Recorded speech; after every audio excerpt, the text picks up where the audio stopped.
Hello, Doug. Welcome to People Are Everything. How are you? I am doing fantastic, Julia. Thank you. Good to see You you. look fantastic. You look really appreciate it. healthy. You're like one of those healthy people, aren't you? Energetic, vital. You look vital. I feel vital. Yes. And I am coming to you from South Florida. So it is the most magical time of the year. We're right at like the tip of it for the next 3 or 4 months. Abundant sunshine, low humidity, beautiful temperatures. And it's why we suffer through the 8 or 9 months of Hurricanes. hurricanes, suffocating humidity, and that kind of stuff. Well, I was going to end the call right there, to be honest, when you started on the whole sunshine and warmth thing, because it's freezing here.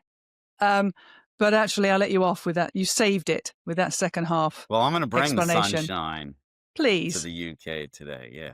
I've got this thing, I think. They call it sunlight affectation disorder. Sad. I'm sad. I want the sun. I like the warm. I love winter. I like putting a warm coat on and hats and gloves, but for about 10 minutes. And then I want to just walk out the door in shorts again, like I do in the summer.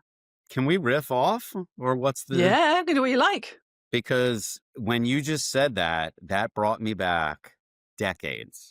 And I'll tell you why. And it because I'm sensitive to the weather as well and sunlight. I was fresh out of college, maybe 4 years into my career, and I was working for this. You might have heard of the E&J Gallo Winery. They're a massive winery, but they were into house wines and box wines and all this stuff. Okay. So my career moved around with them for a few years. I was like a representative for them, a field marketing manager.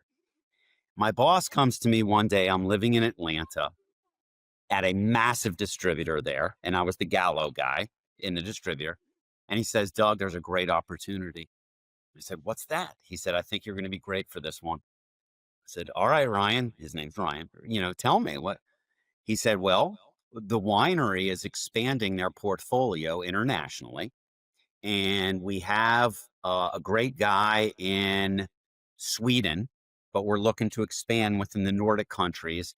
And Helsinki is where where we think he would be great." Julie, I had no idea. I mean, we're going tech. I didn't even know where Helsinki was. I'd never traveled out of the United States, right?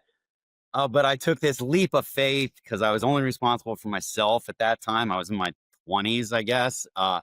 And I moved there, sight unseen, continent unseen. I moved there in December.